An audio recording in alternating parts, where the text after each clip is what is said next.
ofreceros un espacio, pues un espacio de, como os proponíamos en el título de las jornadas, un espacio que nos sirviera de reflexión y de debate sobre temas que yo creo que a todos nos interesan en relación con la enseñanza de la historia.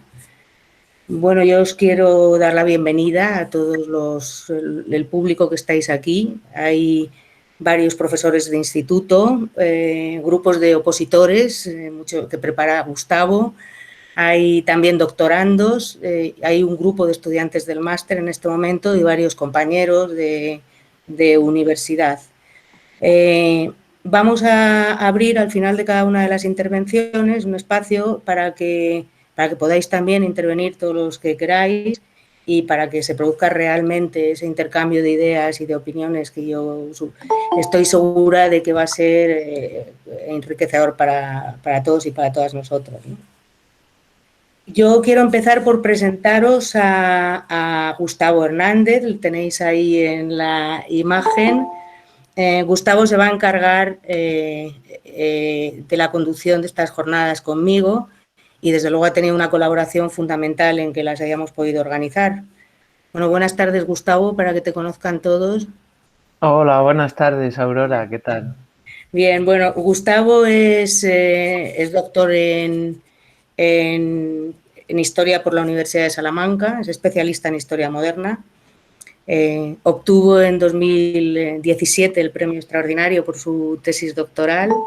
Actualmente es coordinador de Fedicaria, es una federación estatal española de grupos de pensamiento crítico en el campo de la educación y publican una revista que yo estoy segura de que gran parte de los que estáis aquí conocéis, que es la revista Conciencia Social. Bueno, ya nos hablará Gustavo, que una de las finalizarán estas jornadas con la intervención de Gustavo, en la que estoy segura de que nos hablará pues, de las propuestas de la didáctica crítica que se hacen desde la revista y del propio grupo y de la propia Federación Icaria, ¿no? De Fedicaria. Gustavo es profesor de instituto, es además preparador de opositores a las plazas de instituto.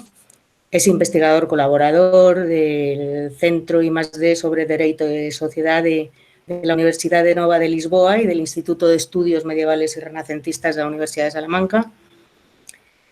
Y bueno, pues va a estar aquí, como os digo, en esta supuesta mesa virtual, pues coordinando estas intervenciones, ¿no?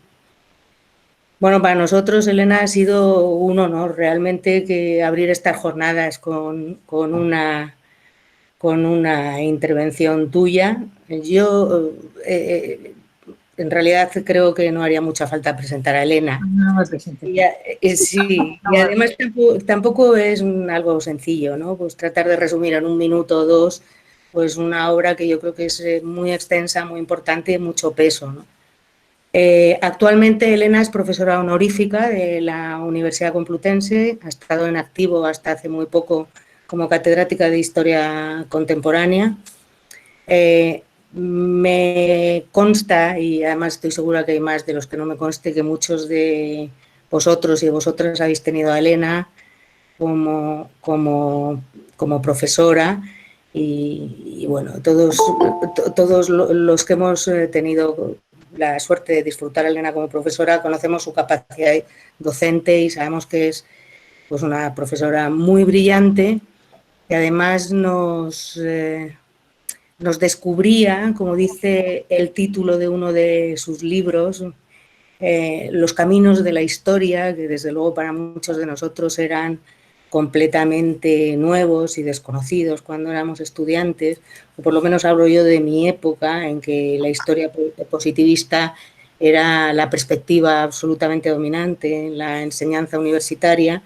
Y bueno, pues la verdad es que a través de Elena pues podíamos ir descubriendo acercamientos muy interesantes a la historia que eran muy nuevos y muy desconocidos para nosotros. Bueno, pero aparte de ser una profesora, como dice Irene, que aquí lo que tienes es un club de fans, aparte de ser una profesora magnífica e inolvidable, tiene una trayectoria investigadora que es igualmente destacable. La producción historiográfica de Elena es muy extensa y también es diversa en cuanto a sus temáticas, ¿no? Las principales líneas de investigación que ha abarcado se refieren pues, a la historia de la política colonial, tendencias historiográficas, historia intelectual y de las universidades, historia de la historiografía feminista y de las mujeres, entre quizá como las líneas que más ha cultivado y más importantes. Aparte de ello, pues ha dirigido cantidad de tesis doctorales, diversos proyectos de investigación competitivos, colecciones de historia para diferentes editoriales comerciales. Forma parte del consejo editorial de diferentes revistas científicas, ha sido asesora de programas europeos, evaluadora de proyectos, miembro de tribunales y jurados diversos, ha formado parte de distintas comisiones de evaluación de la ANECA, etcétera, etcétera, etcétera. Es decir, tienes, Elena, tras ti una trayectoria de trabajo impresionante que no puede por menos que causarnos, bueno, pues respeto y reconocimiento. Y por eso, Gustavo y yo, pues te agradecemos sinceramente que hayas aceptado nuestra invitación a inaugurar estas jornadas. Lo vas a hacer hablándonos sobre algo que a mí me parece muy importante, ¿no? Que es sobre el pasado y sus usos.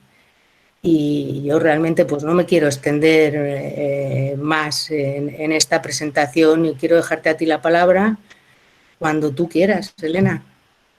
Pues muchas gracias, Aurora, y muchas gracias, Gustavo. Es duro hablar a través de estos aparatos. Muy realmente os compadezco solidariamente a quienes todavía tenéis que hacerlo y quienes vais a tener que hacerlo por mucho tiempo, supongo, no tanto por la pandemia, sino porque las nuevas tecnologías están aquí para quedarse. Pero bueno, yo me estreno, atención, hasta aquí no había querido hablar por este aparato nunca, hasta tal punto que hace un rato creí que no iba a funcionar y me ha entrado el terror pánico. Entonces, muchas gracias por la presentación, es emocionante saber que estáis ahí, 60 personas casi, y que esto ya no es el pequeño grupito de estudiantes de máster con el que me contrataste, Aurora, para un título quizá demasiado pretencioso y por eso corro el riesgo de defraudar, clarísimamente. El pasado y sus usos, entro en ello. Está claro que los usos de los que voy a hablar son los usos historiográficos, es decir, los modos diversos en que la historia se aproxima a su objeto, que es el pasado, y cómo esos usos sirven a las sociedades y al poder que las rige. Así, dicho así de una manera, nosotros servimos a la sociedad, lo queramos o no, por una razón que luego rápidamente iré a ella, que es la fundamental. Los usos historiográficos están ahí patentes y sutilmente ocultos o no tan ocultos en buena parte de lo que constituye nuestra vida diaria, nuestra vida de ocio y de entretenimiento. Desde el punto de vista de la enseñanza, creo que este es el reto fundamental. Entonces, sin entrar en las tendencias historiográficas que tanto me han ocupado y tanto me han preocupado durante mucho tiempo, sin entrar en un catálogo de posibilidades que hubiera sido también otra opción para esta charla, un catálogo de descripciones de qué usos historiográficos, bueno, pues digamos que nos importan más de puertas adentro en la historiografía, en la profesión. He optado, puesto que las jornadas van dirigidas a la enseñanza, en principio he optado por esa otra vía, relacionar los usos historiográficos con los que podemos llamar usos culturales de la historiografía. Desde el punto de vista docente creo que este es el reto y lo es a todos los niveles, a cualquier nivel que abordemos, en buena medida por algo obvio, porque estamos inscritos en esa cultura del entretenimiento, buena parte de cuyos materiales son de tipo historiográfico, reales o no, fieles o no a lo que los historiadores creemos o consideramos o hemos llegado a un acuerdo sobre qué es lo histórico, el pasado. Nuestro objeto es el pasado. Pero el pasado es todo. Desde el punto de vista de la experiencia vivida, todo es pasado. No me voy a entretener con eso tampoco, pero el presente no existe, o el presente es tan efímero que prácticamente no es nada. No se me oculta que desde el punto de vista de la historiografía hay un capítulo importante que es la historia del presente, y en ese sentido el presente existiría también. Pero desde el punto de vista filosófico no hay presente, todo es pasado. Pasado y presente están en cualquier caso profundamente imbricados, profundamente unidos, se interpelan de continuo. El presente encapsula el pasado, lo representa, lo configura, lo desvela, lo recupera, lo que queráis, dependiendo del enfoque historiográfico que adoptemos, dependiendo del tipo de pensamiento historiográfico o modo de conocimiento que tengamos, utilizaremos un concepto u otro y unos u otros modos de búsqueda de eso que significa el pasado en nuestro presente. Desde el punto de vista político y en fin, desde el punto de vista de la vida cotidiana, y esto es fundamental. El pasado está ahí inspirando las políticas de nuestro presente de una manera u otra. Después tocaré esto con algún ejemplo concreto, obvio, por otra parte. Bueno, podemos incluso recordar ya a Walter Benjamin, un autor más citado que comprendido, puesto que no es nada fácil de entender, o en fin, o de seguir, pero que siempre es eficaz. Podemos recordar con Walter Benjamin que las interpretaciones del pasado hechas desde el presente orientan el futuro y contienen también los futuros posibles, incluso los que no se han realizado, incluso los que no se han materializado. Veréis por qué digo esto, porque luego acabaré también con Walter Benjamin y, en fin, una especie de corolario de la situación que enunciaré brevemente, porque me preocupaba en los últimos tiempos de mi vida docente y me preocupa como ciudadana también. Bueno, partimos entonces de que los relatos del pasado que elaboramos son diferentes, que hay una inmensa variedad de relatos o de narraciones historiográficas posibles, disponibles. No voy a entrar en ellas, como os he dicho. La historia ya no es una sola desde hace mucho tiempo. Las razones de por qué no es una sola son muy fáciles de entender. Una vez que se da una cuenta de que las ciencias sociales a lo largo del siglo XX se acercan a la historia y más aún la historia a las ciencias sociales, pero al final las ciencias sociales se historizan también, es decir, entra en esos componentes de temporalidad que son propios nuestros, y esa es la razón por la que la historia ya no es una sola. Es decir, que hasta podemos convenir que hay tejidos epistemológicos diferentes, contenidos en un propio o único campo de investigación o un área de conocimiento, si la queremos llamar así, desde el punto de vista disciplinar. Pero son distintos porque los enfoques teóricos que vienen de esas disciplinas, de las ciencias sociales, que tanto nos han interesado a lo largo del siglo XX y que llegan hasta aquí, pues son diferentes. Pero, en fin, en cualquier caso hay un acuerdo interno en la profesión sobre que todos esos procedimientos que utilizamos son legítimos. Es decir, que la historia ya no es solo eso que quiso ser durante mucho tiempo, un único modo de conocimiento. Lo quiso ser naturalmente con el pensamiento historicista, lo quiso ser desde la Ilustración previamente también, cuando las pugnas entre historia cultural u otro tipo de historia, lo quiso ser en el estructuralismo, lo quiso ser en el marxismo también o bajo el marxismo, y lo quiso ser también bajo el positivismo historiográfico. Pero en cualquier caso es una historia fracasada en ese sentido, es una vida fracasada la de la historiografía, aunque a mí me parece que esa riqueza ecléctica está bien, es decir, nos ayuda a entender el mundo en el que nos movemos. Bueno, en esto no me voy a entretener, como os decía.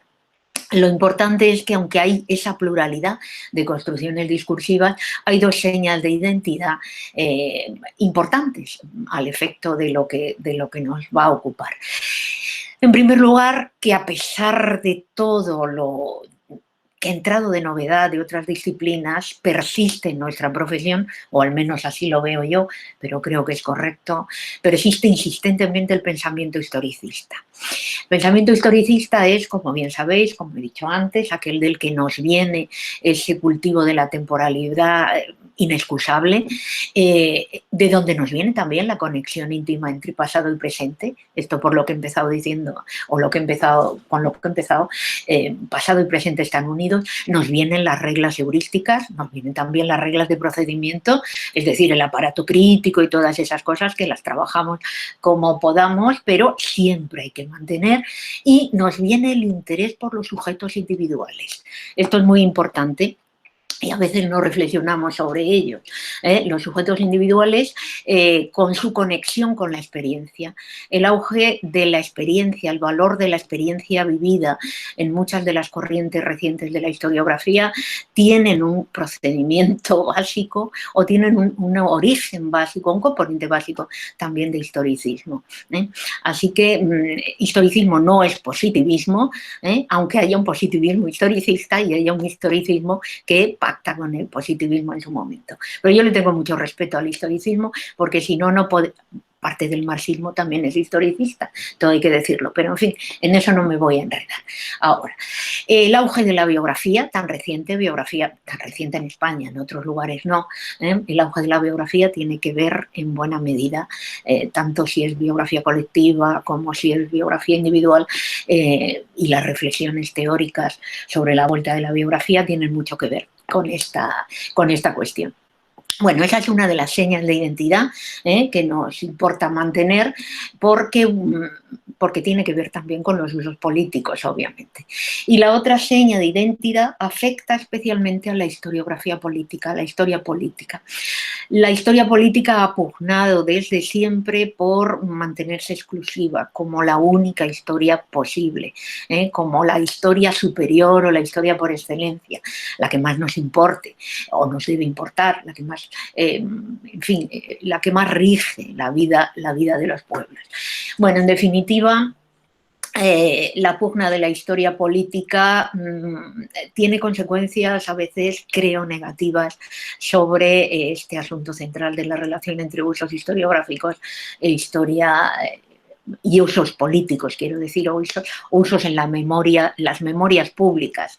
Veréis, y lo adelanto ya, que no voy a entrar en las cuestiones de memoria histórica, ni siquiera en cuestiones de memoria colectiva, en buena medida porque lo vais a tratar bastante en otras de las sesiones, pero también porque me parece que es un cenagal, lo digo con toda sinceridad. Es... en un país como el nuestro, en el que se ha llegado tan poco a acuerdos sobre memorias colectivas, sobre memorias compartidas, en plural utilizo el término, creo que confundir la memoria política o la memoria oficial o la memoria acordada en temporalidades con la memoria histórica nos trae problemas, pero esto sería otra cuestión a desarrollar en otro momento.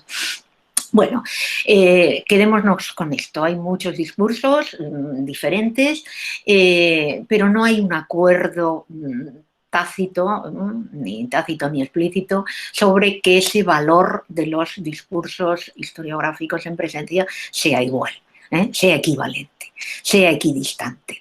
Veréis por qué insisto en esto, porque uno de los problemas en los que quiero insistir es la necesidad de evitar la equidistancia en las interpretaciones. Los medios de comunicación nos acostumbran a la equidistancia, incluso los medios que entendemos que son más cívicos, digamos así, o no me atreveré a decir de izquierdas, sino simplemente más objetivos. Y la equidistancia entiendo que es un problema tremendo ligado al campo de la educación o en el plano educativo. Luego trataré de aclarar esto. Pero parto del asunto previo. No hay siquiera dentro de la profesión un acuerdo que sea válido sobre la coexistencia o en cuanto a esa coexistencia de interpretaciones diferentes. Tendría que haberlo desde un punto de vista científico. Meto comillas si queréis, porque no vamos a discutir qué tipo de ciencia es la historia o la historiografía, pero en cualquier caso tendría que haber ese acuerdo y no lo hay. Luego vuelvo sobre ello. Esto es también importante tenerlo en cuenta. No creo necesario insistir en que lo que hacemos los historiadores y las historiadoras son interpretaciones del pasado, interpretaciones que contienen o deben contener elementos de explicación, elementos que se basan en la fidelidad de las fuentes, en la congruencia de la argumentación, en el valor retórico, es decir, el valor persuasivo de la escritura, etcétera, etcétera. Lo importante es que no todo vale igual. Y no todo vale igual, ni todas las interpretaciones son equivalentes en nuestro orden interno, siquiera en nuestro orden interno, en nuestro orden profesional. Y sin embargo, disimulamos mucho, no hay apenas debates, y los debates que hay son aquellos a los que me voy a referir después y con unas notaciones especiales o específicas.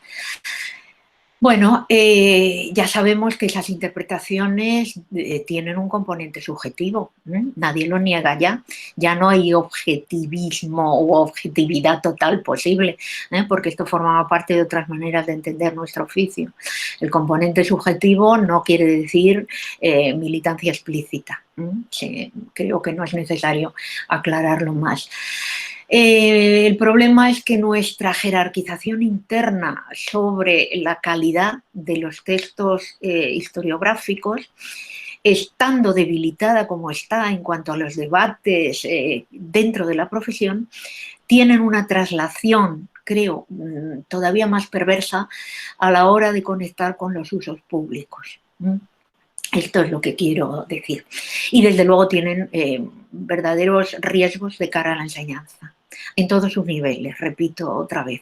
Yo me lo he encontrado en los niveles altos, digamos, de la formación específica de los historiadores e historiadoras, en cuanto a esta cuestión de vale igual una interpretación que otra, porque todas tienen un aparato crítico bien hecho, etcétera, etcétera.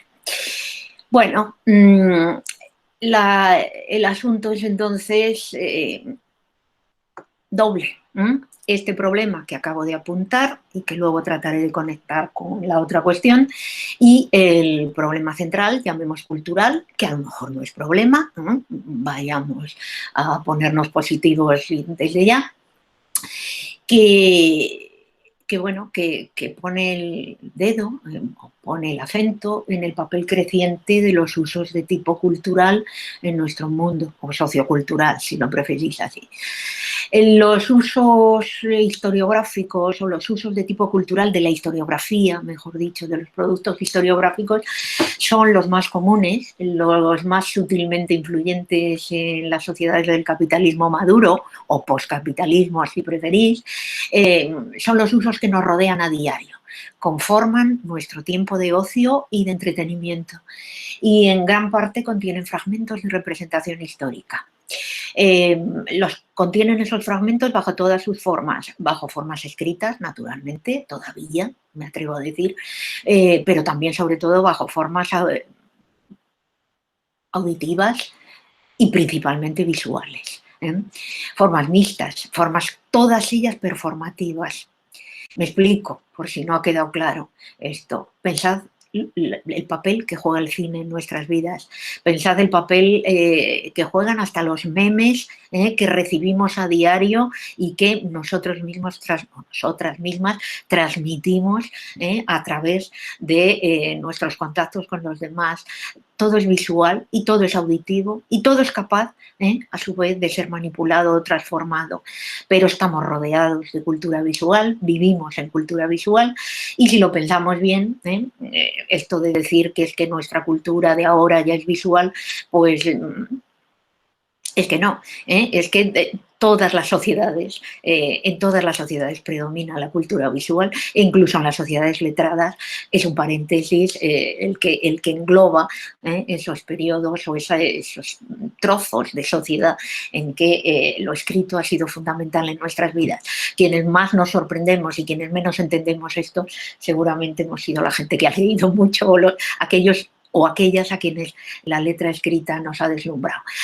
Las artes han acudido con energía a esos procesos de resignificación o asignación de significados nuevos que a esos contenidos o esos fragmentos de representación histórica les incumbe operar o les incumbe realizar dentro de esas formas culturales que nos rodean. A ver si me explico. Todas las artes, y ya no distinguimos entre alta cultura, eso era muy antiguo ya, y cultura popular o baja cultura, todo es cultura en las sociedades de mercado. Las artes han acudido con energía a formar parte también de esos procesos de resignificación histórica. Hasta la construcción, si lo pensáis bien, hasta la construcción y después, en consecuencia, la gestión del paisaje, tiene un componente muy claro de apropiación del pasado, de su disfrute por los individuos. Un libro reciente, estoy pensando, de Javier Maderuelo, sobre una historia cultural del paisaje, os lo deja muy claro. Estamos en esa forma espesa, en ese magma cultural en el que las imágenes controlan el pasado y le dan significados nuevos. Ya digo, a través del cine, a través, bueno, Internet está lleno de recursos, el cómic. Esto viene de atrás. El cine enseguida empezó a competir con los discursos históricos, pero si lo pensamos antes, o sea, antes del cine, la novela histórica ya competía con los discursos historiográficos. De hecho, el positivismo historiográfico de alguna manera trata de eliminar la sombra de Walter Scott y la novela histórica, y sin embargo pensad hasta qué punto la novela histórica nosotras y nosotros mismos las proponemos a los estudiantes como forma de recreación del pasado, independientemente de los elementos de ficción que contengan o no. Bueno, el cómic, la historia gráfica o novela gráfica, las series de televisión, los videojuegos, sin ir más lejos. El mundo que nos rodea está lleno de posibilidades de contención, en el sentido de contener, de esos elementos de tipo histórico que se basan o no, ahí quiero ir a parar, en nuestros resultados de la investigación histórica. Esto no es un asunto banal, y no vale dejarlo ahí aparcado diciendo hay dos universos, en el que el ocio y el entretenimiento va por un lado y nuestra formación profesional o nuestra tarea como investigadores e investigadoras es otra, porque todo esto tiene sobre las mentes, sobre los sujetos, sobre aquellos a quienes o aquellas a quienes tenemos que enseñar, pues forma una unidad. Esa es la cuestión. La importancia o superioridad de esos productos de tipo cultural, que me apresuro ya a concederles superioridad en cuanto a capacidad persuasiva, naturalmente, sobre los discursos historiográficos, su importancia reside en que tienen o contienen dos elementos o están realizados con dos herramientas de tipo conceptual o en cuanto a valores también importantes en nuestra cultura, dos valores estrellas de nuestra época, que son la libertad y la subjetividad. Libertad y subjetividad son los dos elementos o herramientas con el que esas formas de acercarse al pasado, esos usos culturales basados a su vez en elementos o datos historiográficos, moldean la sensibilidad histórica de los niños y las niñas desde pequeños, y desde luego la nuestra también, nos hayamos incorporado antes o después, y realmente creo que todos y todas nos hemos incorporado desde niños a unas u otras de esas formas de cultura histórica paralela o competitiva o competidora con la propia enseñanza histórica o la propia enseñanza de la historia en los libros de texto, en la escuela y después, en su caso, en la universidad. Esos dos valores, libertad y subjetividad, merecería la pena que reflexionáramos mucho sobre ellos, porque tocan directamente a las emociones y proporcionan el placer del entretenimiento. Puede que no haya más límite que el de la imaginación narrativa para que en un cómic, en una novela gráfica, mejor dicho, se juegue con esos elementos. Normalmente se va tendiendo a una fidelidad, pero eso depende del autor o de autora de la construcción. Y en cualquiera de los productos podríamos ir diciendo lo mismo. Insisto en la capacidad que tienen esos productos de moldear la sensibilidad incluso de los propios profesionales. Pongo un ejemplo que no sé si va a ser afortunado o no, una película de reciente relativo éxito, referida a un proceso que los contemporaneistas y en general en toda enseñanza de la historia se trabaja, que es la Primera Guerra Mundial. Estoy pensando en la película 1917 de Sam Mendes, por ejemplo. Bueno, nos importa mucho incluso a los profesionales o a las profesionales de la historia que lo que allí se cuenta, que está basado supuestamente en un hecho real, en la experiencia vivida del abuelo del director, si no me equivoco, que tuvo que cruzar de aquí y de allá, que pasa la guerra con 1000 calamidades, etcétera, etcétera, una experiencia individual. Nos importa mucho que haya allí elementos de ficción, como de hecho tiene que haber, sin duda, en la reconstrucción de huecos para que no salgamos o que no nos emocionemos y contemos con que esa pieza es un valor importante, ese producto es un valor importante, porque entre otras cosas, además de habernos emocionado, además de habernos hecho pensar, compadecernos, etcétera, etcétera, no nos proporciona también la posibilidad de sentirnos a la salida del cine o de donde estemos viendo la película, levantarnos del sofá, una toma de postura ética importante, más pacifista. No somos más pacifistas al terminar una lectura de ese tipo. Bueno, quiero decir que el juego de las emociones, el juego de las posiciones y los valores, etcétera, etcétera, convierte a estos productos en algo más perdurable, no solo más convincente, no solo más persuasivo, sino más perdurable en nuestra imaginación narrativa también, que muchos de los productos historiográficos.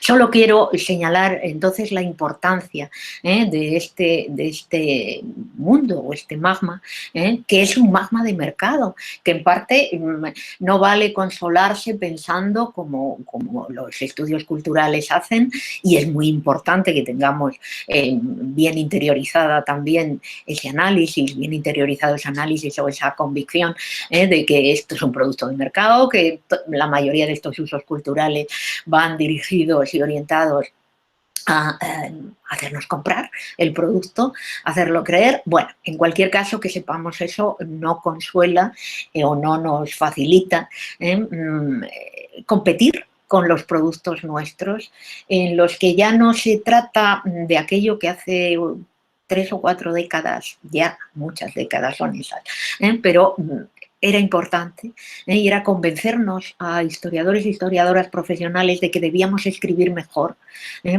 más convincentemente, más persuasivamente, con mejor prosa que la que muchas veces utilizábamos. Esto sigue siendo importante, pero ya no es solo eso, es que también debemos competir, si puede ser, en el mismo terreno, o por lo menos acercarnos a ese terreno muchas veces con otra mirada. Os habla alguien que venía de un mundo, digo venía porque, como ya ha dicho Aurora, me he alejado relativamente de él, aunque no de la lectura, ni de la investigación, ni demás, pero sí de la docencia. Y os habla alguien que competía a diario precisamente con buena parte de esas percepciones de que vivíamos en 2 esferas diferentes. Por eso me dediqué a explicar estudios culturales en el máster y historia cultural en la licenciatura en los últimos años, tratando de luchar contra esa percepción de que eran 2 esferas diferentes. La profesionalización nuestra, que requiere seguir con las mismas pautas de honradez y decencia profesional, y este otro mundo, separando el entretenimiento de, bueno, pues digamos, de la seriedad de la investigación original. Y creo que eso es un error desde el punto de vista de la docencia. Bueno, por una razón fundamental que todavía no he querido tocar y que he orillado, y os pido que cuando ya esto vaya avanzando, no, bueno, sí, aquí tengo un reloj en el ordenador, me aviséis. El problema es que buena parte de estos ejercicios de representación del pasado, que juegan con los elementos históricos, y digo buena parte porque creo que va creciendo esa cuestión o este problema, y no sé cómo llamarle mejor. Parte, digamos, de esos otros ejercicios de representación que se nos ofrecen como verídicos, como fieles a la realidad histórica, son lisa y llanamente una mentira.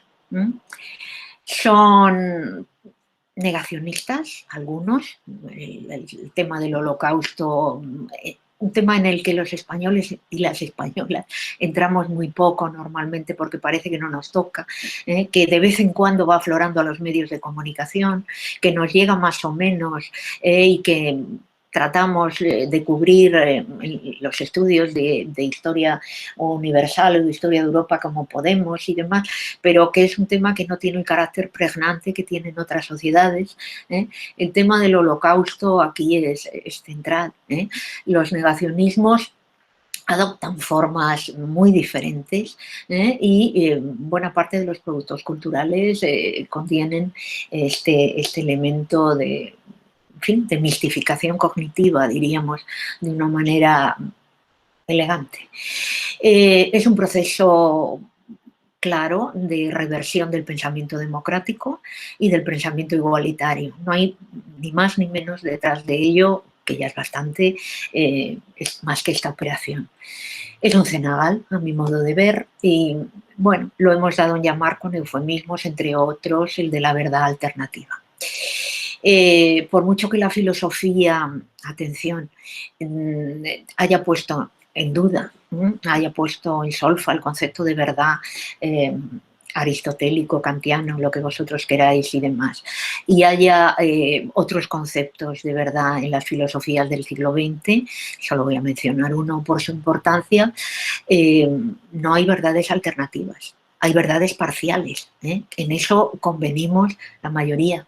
Hay verdades diferentes relativamente según la presencia subjetiva o la presencia del sujeto con toda su identidad en las apreciaciones y en las percepciones. Pero verdades alternativas no hay, no hay.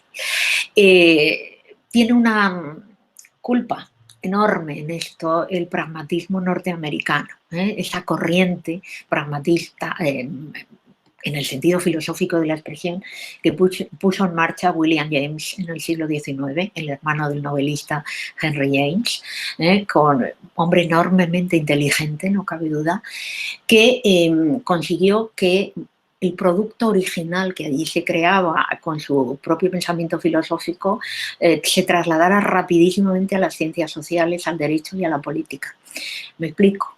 El pragmatismo, que es algo que no consuela saber o conocer en toda su extensión, pero que creo que debemos tener en cuenta, es que del pragmatismo de James viene esa idea dicha así, con toda claridad, aunque filosóficamente de una manera más compleja, que lo que es bueno para mí es verdadero, que es verdadero aquello que me da beneficio y, en su caso, me viene bien. De ahí surgiría esta cuestión del conflicto de verdades.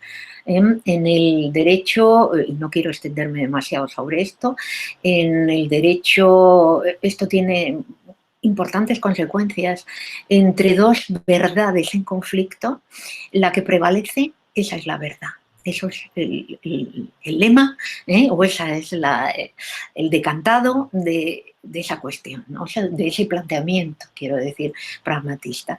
Esto es tremendamente duro en nuestra vida, esto influye enormemente en la cultura occidental, ha venido de ahí, lleva calando, y la cuestión es ¿quién gana? La batalla de las verdades. La verdad alternativa no sería más que la verdad residual, la verdad que queda esperando a ganar a la otra verdad.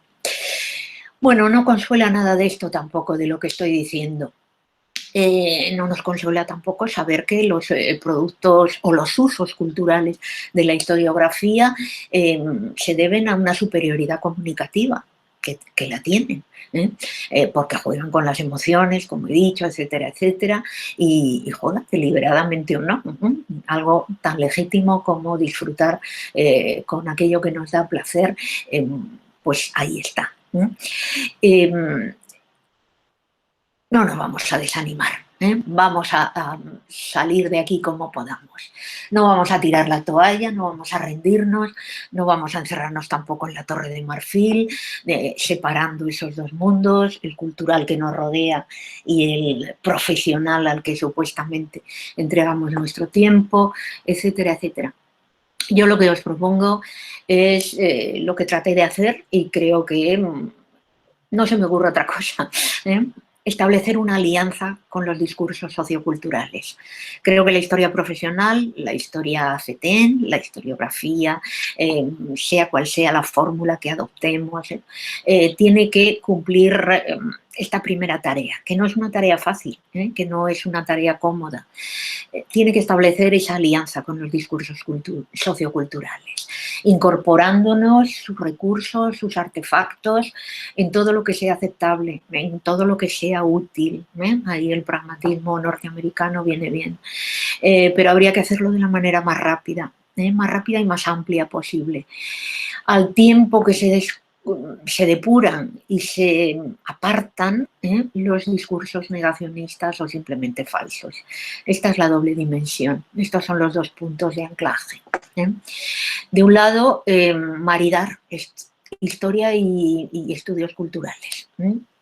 Creo que, sobre todo pensando en toda la masa de autodidactas digitales que nos rodean, en que los niños pequeños y las niñas pequeñas van a tener esos productos mucho antes que nuestras sesudas reflexiones o nuestros acuerdos sobre los hechos históricos tal como están. Ese maridaje creo que se presenta urgente. El relato visual es claramente impactante y duradero, como he dicho antes, y no queda otra. Pero al mismo tiempo hay que huir de la equidistancia. Hay que ser muy beligerante, creo, y este es nuestro reto principal, porque es el más difícil. A lo mejor elaborar ese maridaje o llegar a ese acuerdo que he propuesto no es tan difícil, a lo mejor hasta no grato y nos anima, pero el huir de la equidistancia creo que es más complicado y que al mismo tiempo es obligatorio, es más urgente todavía. En contextos de aprendizaje cívico no vale el choque entre diversas verdades, a mi modo de ver.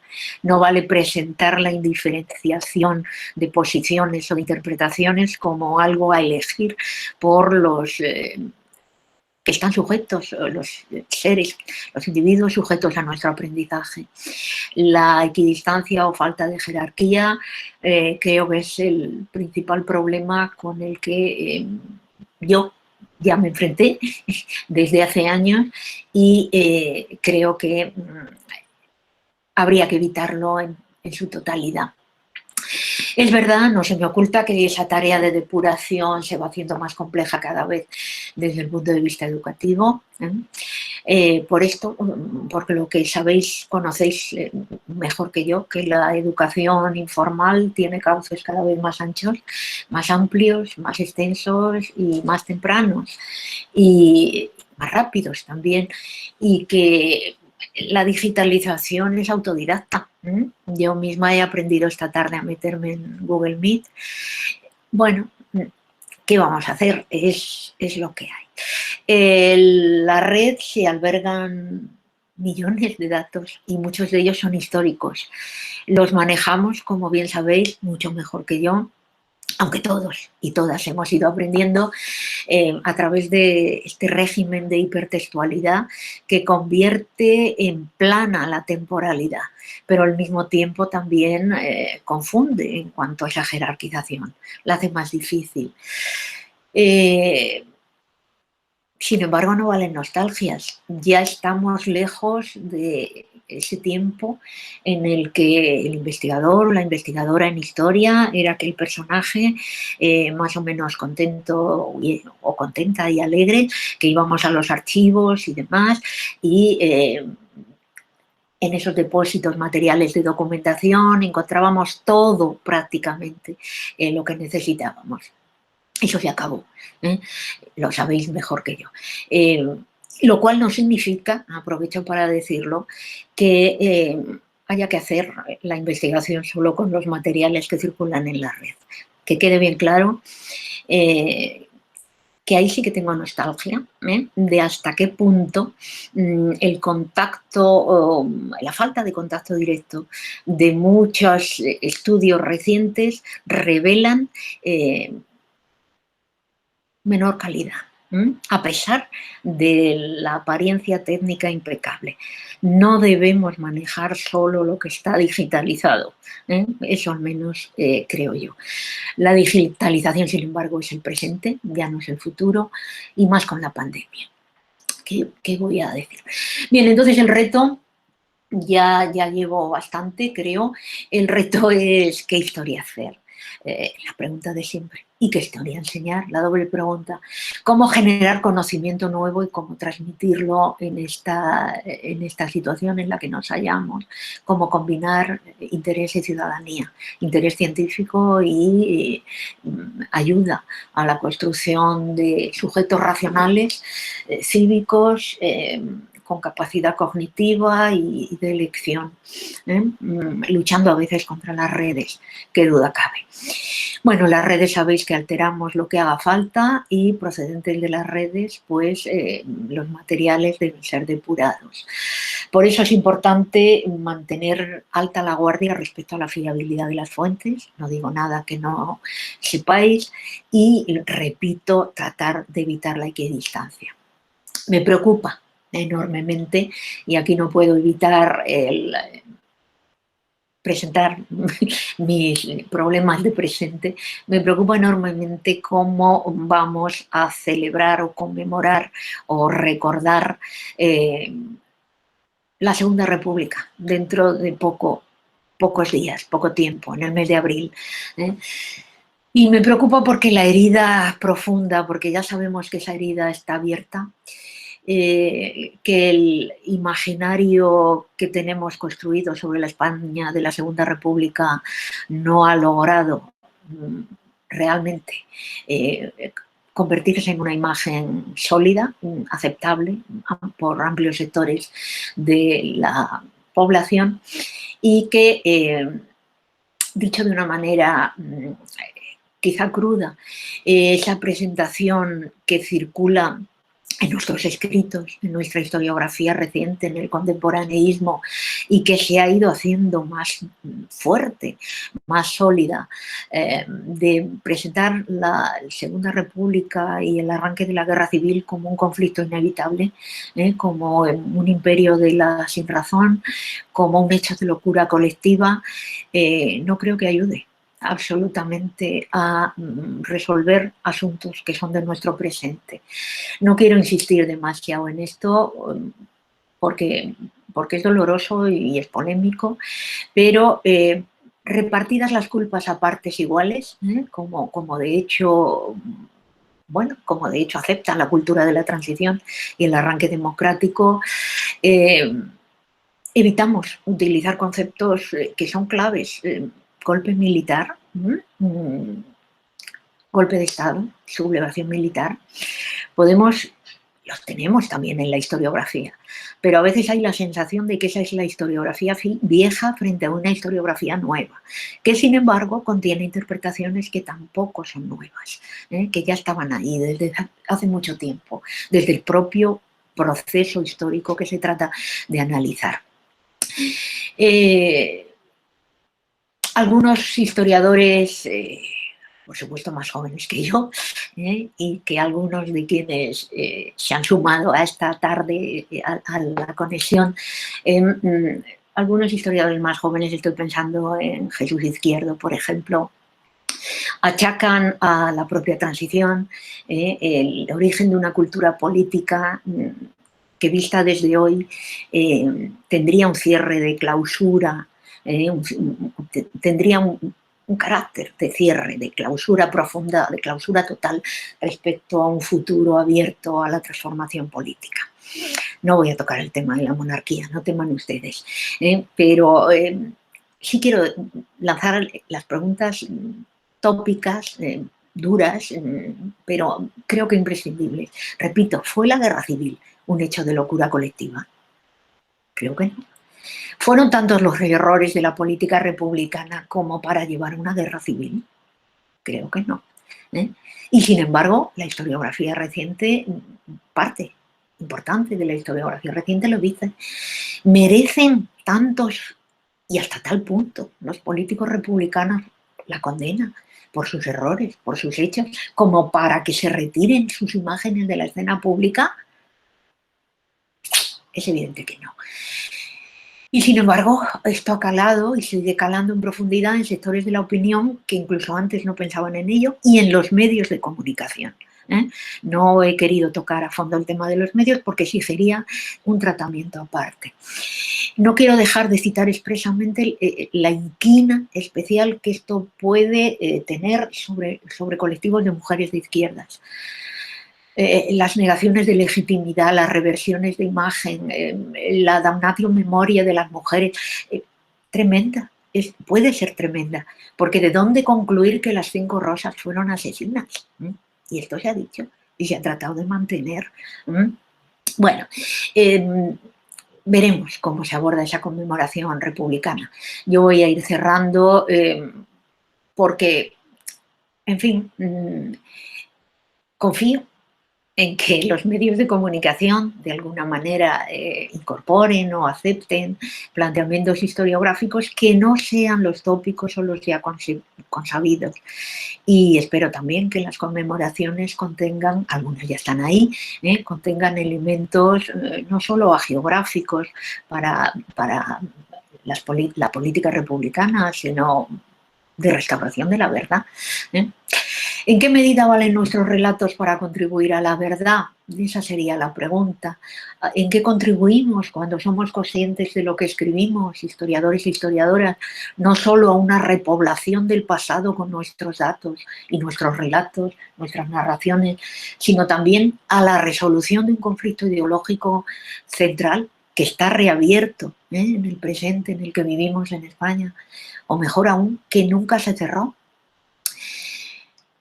Me preocupa el carácter, con esto ya digo que voy a ir cerrando, porque si no podría dar lugar a lo mejor merece la pena que lo discutamos ahora después entre todos y todas, pero me preocupa el carácter ácido y bronco de las polémicas historiográficas, las centradas, sobre todo las que son de historia política.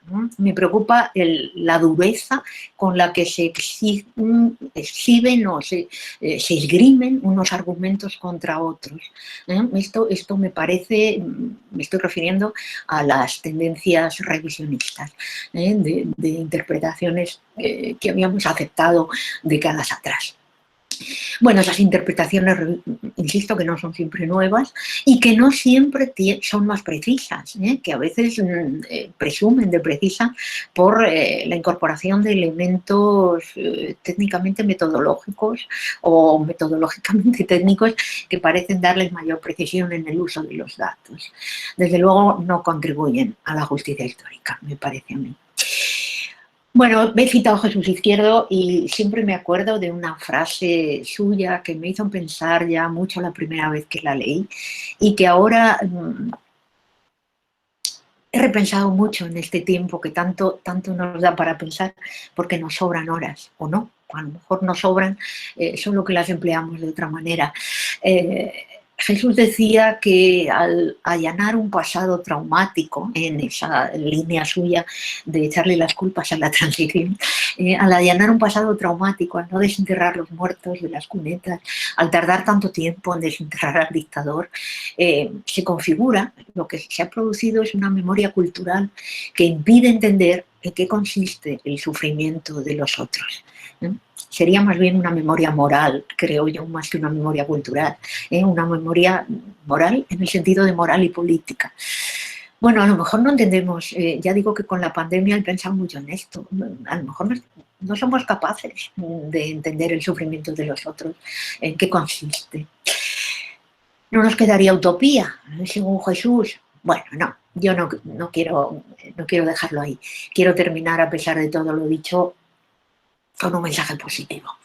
Y para un mensaje positivo, nada mejor otra vez que Walter Benjamin, cuando dice aquello de que quienes creen conocer el futuro pueden quedar clausurados en la pasividad, esperando, mientras esperan, no hacer nada mientras esperan. Los historiadores y las historiadoras no conocemos el futuro, aunque podemos tener claves para entender qué futuro posible entre los posibles puede aparecer con cierta probabilidad, que eso es distinto, pero no lo conocemos. Ni conocemos el futuro, ni podemos ignorar que tenemos mucha tarea por delante, fundamentalmente como enseñantes, como docentes, quizá también como investigadores o investigadores también de la docencia o de las formas de enseñar. Así que, como ni conocemos el futuro, ni podemos ignorar que tenemos mucho que hacer, no podemos esperar, no podemos quedarnos ahí esperando.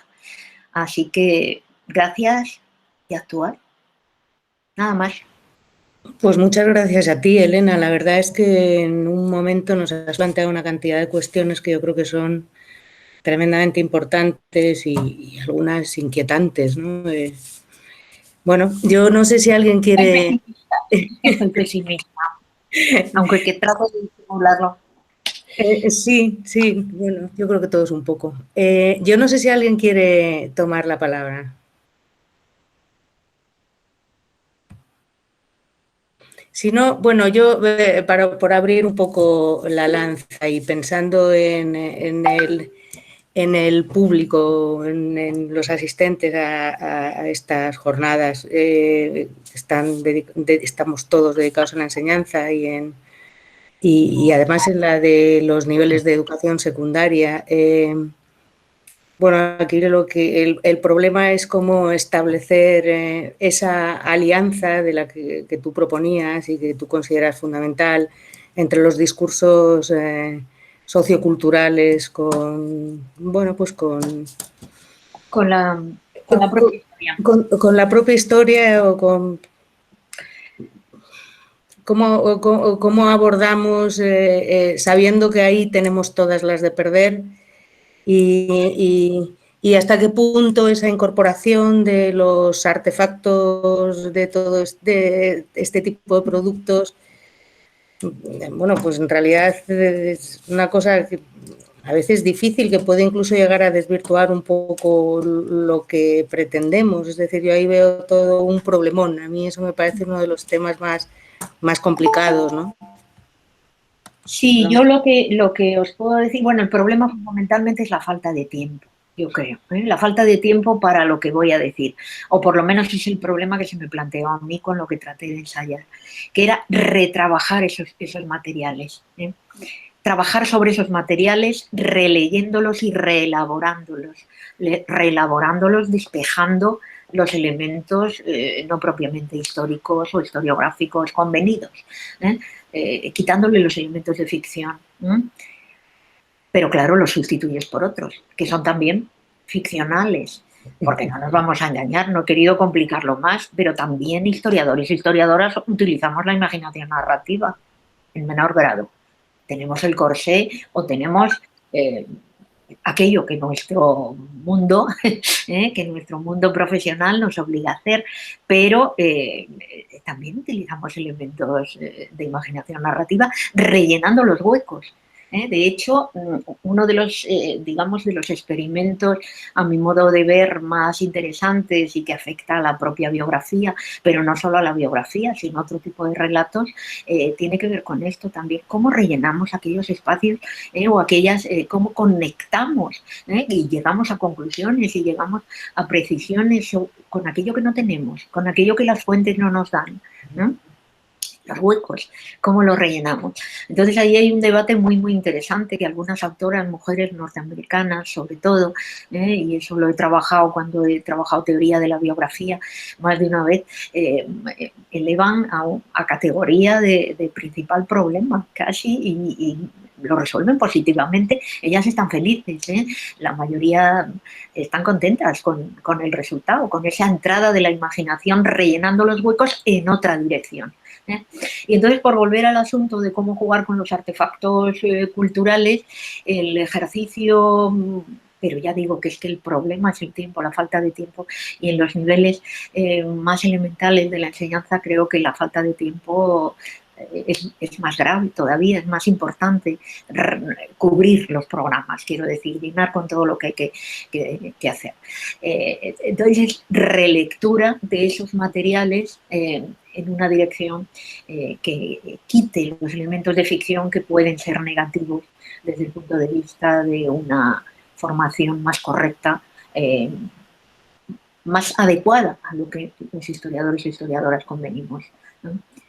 Convirtiéndonos nosotros también en guionistas de cine, en autores o autoras de historias gráficas, en elaboradores o elaboradoras de YouTube, de esto, en fin, de vídeos para YouTube, toda esta cuestión, jugando. Es un gran reto, un gran reto. ¿Alguien quiere, levanta la mano? Yo, Aurora, si me permitís, sí que me gustaría comentar que quizá algo de las personas que están aquí, alguien que no se atreva o que no le apetezca mucho hablar en público, también tiene el chat que puede preguntar por ahí. Y bueno, al hilo de lo que decía Elena, se me ocurre que esa idea de la imaginación histórica, por enfocarlo al foro en el que estamos, son también buenos recursos para trabajar en el aula también, de alguna forma. Luego veremos que algunos ponentes también van a hablar sobre esto.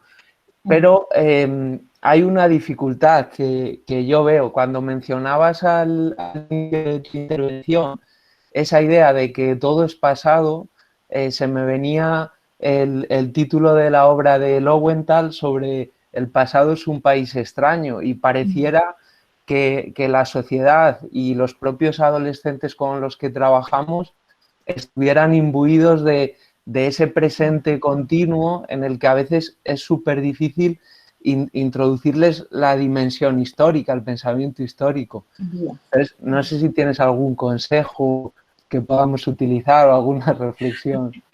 Ahí sí que me considero fracasada del todo, fracasada del todo. Ese presente continuo es que está ahí, sí. Y está ahí en parte acomodado precisamente a toda esta maquinaria constante en el que se presenta esa fusión. Ese es el reto, claro. Ahí sí que lo siento, pero no te puedo decir, Gustavo, la receta mágica. No puedo decir más. El pasado, país extraño, sí. Y tan extraño como que realmente, si nos ponemos pesimistas, del pasado podemos rescatar solo pequeñísimos fragmentos. Con lo cual la extrañeza es aún mayor.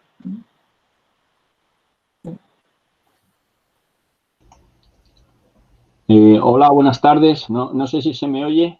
José Luis. Sí, ¿se me oye? Sí, perfectamente. Ah, vale. ¿Lo oís vosotros? Sí.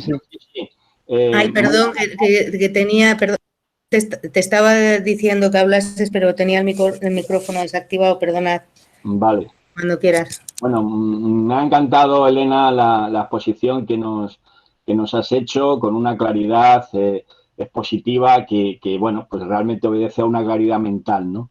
Bueno, yo quería apuntar un poco en la línea que acaba de comentar Gustavo y que tú has dicho que no sabes, pero yo te voy a poner un poco en evidencia porque de alguna manera sí que nos has dado algunas pistas, algunas pautas, sobre todo a los docentes de historia, ¿eh? Porque claro, en la cultura, como tú muy bien decías en tu exposición, en la cultura audiovisual, que es la que prima en estos momentos que nos toca vivir, incluso yo matizaría mucho más, sino la cultura de la inmediatez, donde todo está, toda la información incluso está a golpe de un clic, de una cosa muy sencilla, ¿no? Casi no requiere ningún tipo de esfuerzo, ¿no? Entonces, eso yo creo que tiene un hándicap para todos los docentes, para todos los profesores de historia. Da igual que la demos en enseñanzas medias o en la universidad, ¿no? Y entonces, yo creo que en ese sentido, ahí sí la labor del historiador profesional, ya no hablo del docente, sino del historiador profesional, yo creo que puede aportar algún elemento que puede ser importante, ¿no? Porque al fin y al cabo, cualquier investigación histórica lleva aparejada siempre el tiempo. El tiempo, no solamente el tiempo que uno intenta, evidentemente, buscar la información del pasado, sino el tiempo propio del historiador. Es decir, hay un tiempo de espera que quizá en otras épocas era evidente de que las cosas no se hacen de manera inmediata, sino que llevan un tiempo y ahora no. Entonces, yo creo que ahí la misión, la función del historiador puede ser muy reveladora para un docente de historia, decirle, bueno, la historia ni mucho menos está cerrada, está abierta siempre, está en constante revisión contra lo que se ha dicho en muchísimas ocasiones. Y por centrarme en lo que quería hacerte ver, que no lo has hecho tú en tu exposición, es que y falta mucho en las aulas, porque en el relato que se hace se da como algo cerrado, pues falta precisamente ese tiempo de reflexión, ese tiempo de hacerse preguntas, de hacer preguntas, incluso muchas veces no encontrar respuestas, pero me parece un ejercicio intelectual potente poder hacer preguntas, ¿no? Entonces, en esa medida, yo creo que tú lo has explicado muy bien, el historiador sí que puede aportar, y de ahí yo creo que los docentes de historia tendríamos que recurrir mucho más, porque si no también caemos en el peligro de lo inmediato. Entonces, en ese sentido de recoger esos tiempos de espera cuando uno está investigando en un archivo o en internet, da igual, pero ese tiempo que necesita de reflexión, de preguntar, de cuestionarse, de a veces no encontrar una respuesta, eso me parece que es un ejercicio que tenemos que recuperar. Y creo que desde el punto de vista de los historiadores, tú muy bien lo has dicho, me parece que es un elemento importantísimo. Así que muchas gracias, porque aunque pretendías decir que no lo decías, yo creo que implícitamente en tu discurso estaba. Muchas gracias. Gracias a ti, José Luis. No puedo decir más. Gracias. ¿Alguien más quiere comentar algo?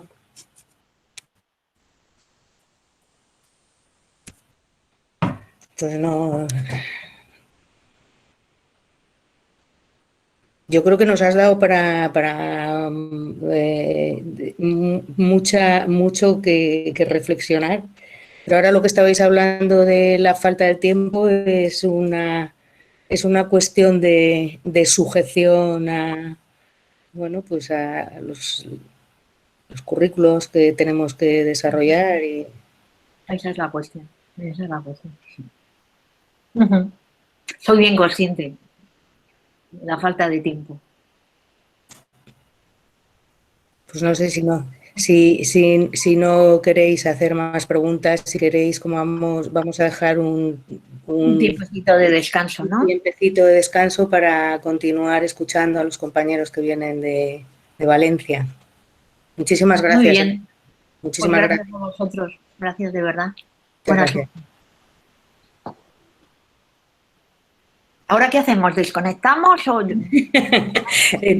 Elena, ahora desconectamos de aquí y luego nos enganchamos al enlace de la siguiente. La siguiente, es verdad. Vamos a,